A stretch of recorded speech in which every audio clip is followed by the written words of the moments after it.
Welcome everyone to Garrett Green Gaming. I'm Garrett Green, and today I want to talk about Assassin's Creed Twitter account ratioing Elon Musk to Oblivion.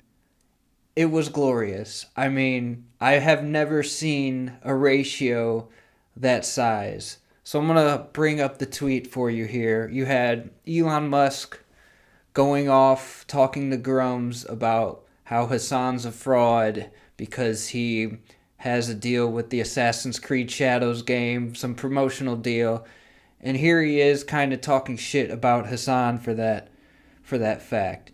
And then here comes Assassin's Creed Twitter account saying, "Is that what the guy playing your Path of Exile 2 account told you?" In case you don't know, Elon Musk was exposed for being a liar and a fraud and a non-gamer. He claimed to be one of the best Path of Exile 2 gamers out there. He had like the highest score. I don't know. I don't play the game, so I don't know how it works. But he claimed he was one of the best gamers out there. He had an account that had like one of the highest ranks. Turns out he was not playing on that account. He hired someone else to use that account for him, and that was exposed when Elon himself tried to play the game. He had no clue what he was doing. This ain't the first time Elon has lied about being a gamer. He did the same thing with Diablo, and he did the same thing with Elden Ring. So, and it's unbelievable to me, this guy, Elon Musk, has the audacity to think he can say anything about gaming ever after being exposed for a complete liar and a complete fraud. That's all he is. And he had the audacity to come in and think he could have any commentary on the gaming industry. Hilarious. Well, this was just an easy dunk. And whoever this social media manager is for Assassin's Creed, he or she or they is a goddamn legend. Absolute legend. It's amazing to see. But it didn't end there. Then Grums chimes in. Mr. Anti-Woke grifter himself, Grums, comes in and tries to post a little Twitter thing about their sales numbers or whatever. And then the response is our game is out, meaning that they actually released the game. Grums himself has been working on this game called Ember for like 5 to 10 years. I don't know, however long they're in these pre-alpha builds, and he keeps lying about making this game. I'm pretty sure. I'm not going to accuse him of stealing the money or whatever, but he's supposedly been working on this game for a long time. So they're taking a shot at Grums, and these ratios are unbelievable. Back to back, just ratios to Oblivion on these two losers. It's great to see. Now, I told you about Elon Musk and his lying about being a gamer. There's a lot I could say about Elon Musk. I'm not going to do that today. But I did want to make a video about this anti-woke stuff. So this kind of leads me right into it. So we could talk about Grums here and his anti-woke movement going on in the gaming industry. So this Grums guy is absolutely a grifter. There's no doubt about it. Because he doesn't believe what he's saying. That's what makes him a grifter. He's lying to give himself relevance, to make more money, or whatever. And you know he's grifting because it's so easy to contradict him. We can do it all the time. It's a perfect example right here. He complains about games in the gaming industry, but he himself is failing to make any games.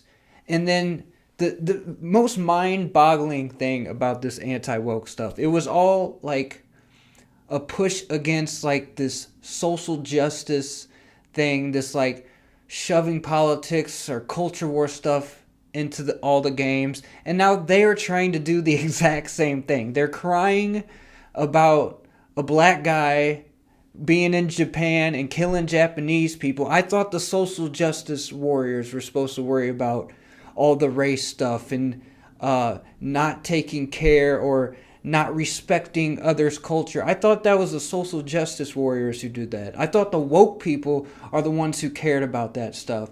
And not only that, you're getting offended and crying about all these games that have lesbians and gay people and black people You guys are the biggest snowflakes out there. You cannot call other people snowflakes and cry that they always get offended, and here you are getting offended over every little stupid thing in video games. It's crazy. It's insane to me. I cannot fathom how people think this way. And look, I'm against the culture war in all aspects. I'm against it. When people were crying about Hogwarts Legacy because of the J.K. Rowling stuff, I was laughing at them the same way I'm laughing at people like Grums crying about Assassin's Creed and all these other games. It's all stupid. It's all culture war nonsense. I'm just here to enjoy the games.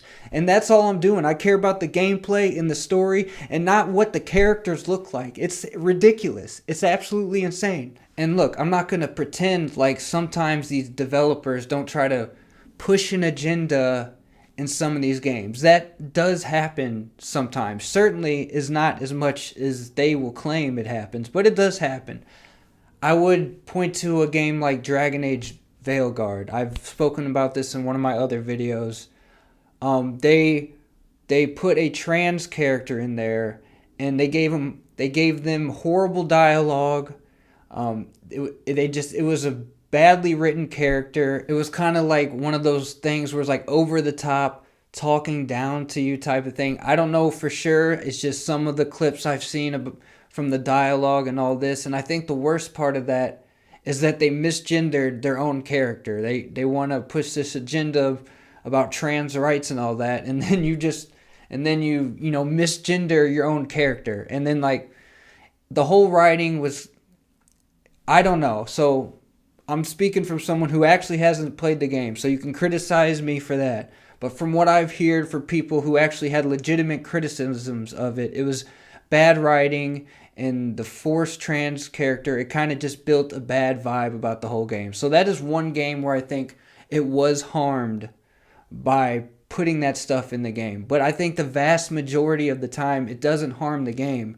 In fact, I see there's all this boycott culture going on with these games about the woke, anti-woke stuff, the Hogwarts Legacy thing that I just talked about. I'm actually pro-boycott. If you don't like something and you think it's really bad and it's bad for an industry, on whatever industry it is, I am pro speak out against it. Don't buy it. Make social media posts about it. I'm for that. I'll go for it.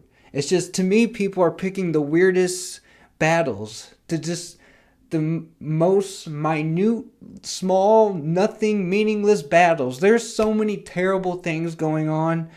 Forget about the world problems, the war and the genocide and the crap going on, but within the gaming industry themselves, there's terrible consumer practices. Like, look at these sports games, how they milk the consumers for every dollar. Terrible microtransactions. They sell the same game every single year. They just copy and paste the same game, and then they sell it to you for another $70. The terrible battle passes. You get games that are broken and buggy at launch. You get all these layoffs going on in the industry. You got a lot of these companies have terrible culture in terms of like harassing people.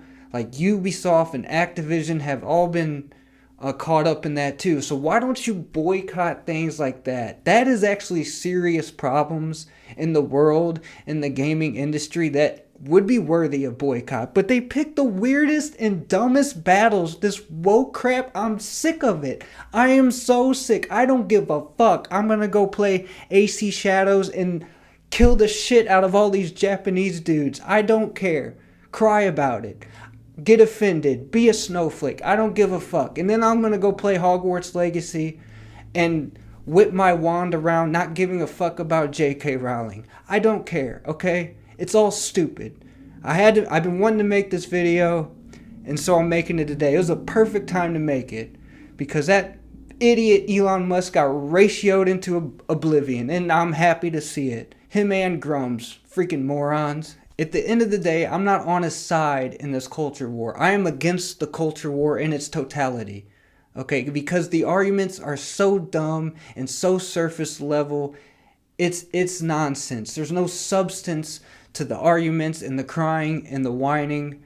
At the end of the day, I want people to be who they want and to live how they want freely. That's called freedom. Be who you want. And all these idiots crying about it, I don't care, okay? Be who you want. It's freedom. And I want the devs, the developers of these games, to make the game that they want. That is called freedom. And that's how you get the best art, is when the artists make what they want to make. I don't want these grifting idiots coming in trying to demand that devs make the games they want to make. I don't want the corporate suits coming in and telling the devs to make a certain game the certain way just to squeeze as much money out of it. I don't want it in any direction coming from anywhere. I want the artist to make the art. And that's what it all boils down to this. I don't want culture war crap coming into gaming. And it was beautiful to see that the artists took a stand for once and told those idiots to F off.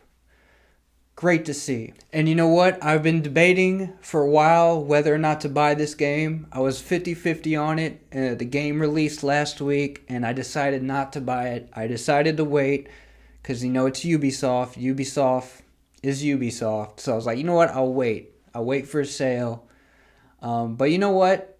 Elon Musk, thank you. You made me decide to buy the game today. So I went to the store, I bought AC Shadows, and I will be playing it tonight. So thank you, Elon Musk, for that.